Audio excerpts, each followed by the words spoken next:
Hello, welcome English audiobooks. Chapter 2. Childhood. I must have been about 7 when my father left Porbandar for Rajkot to become a member of the Rajasthanic court.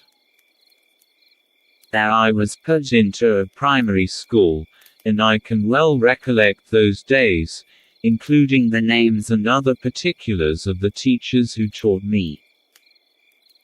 As at Porbandar, so here, there is hardly anything to note about my studies. I could only have been a mediocre student.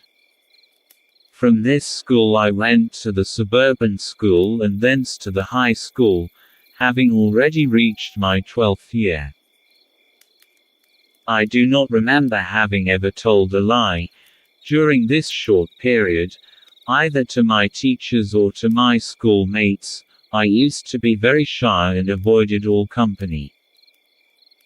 My books and my lessons were my sole companions.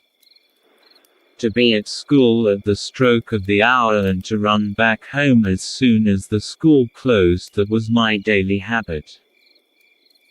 I literally ran back, because I could not bear to talk to anybody.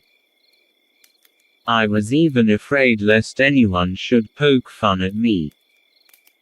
There is an incident which occurred at the examination during my first year at the high school and which is worth recording. Mr. Giles, the educational inspector, had come on a visit of inspection.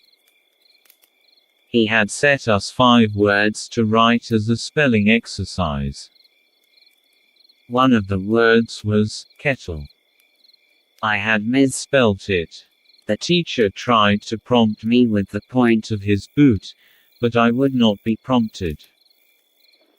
It was beyond me to see that he wanted me to copy the spelling from my neighbor's slate, for I had thought that the teacher was there to supervise us against copying.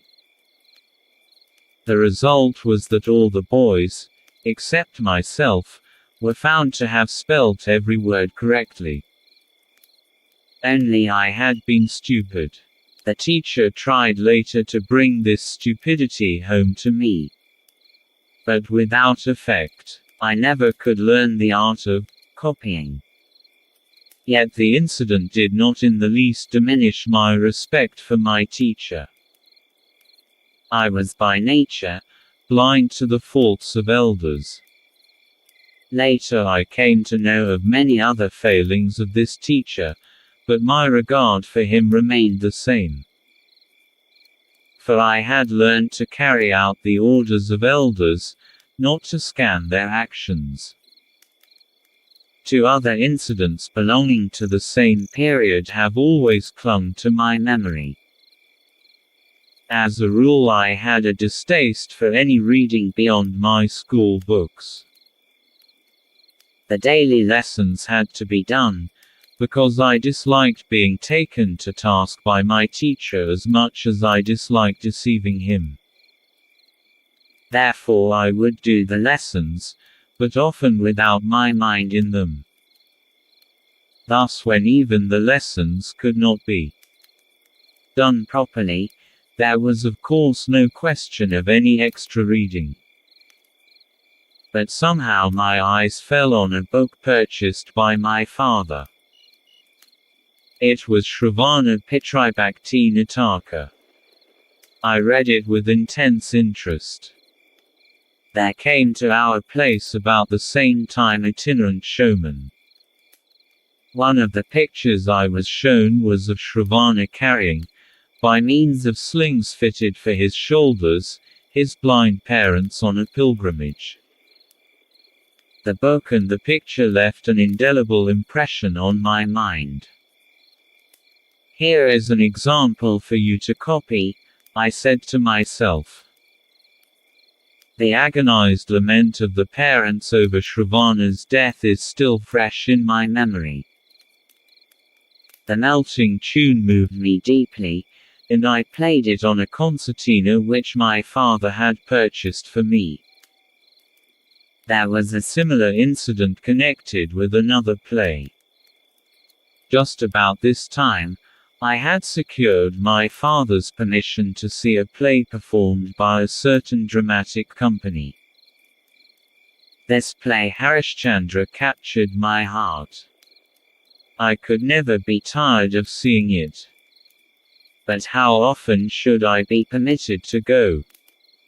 It haunted me, and I must have acted Harishchandra to myself times without number. Why should not all be truthful like Harishchandra, was the question I asked myself day and night. To follow truth and to go through all the ordeals Harishchandra went through was the one ideal it inspired in me. I literally believed in the story of Harishchandra. The thought of it all often made me weep. My common sense tells me today that Harishchandra could not have been a historical character. Still, both Harishchandra and Shravana are living realities for me, and I am sure I should be moved as before if I were to read those plays again today.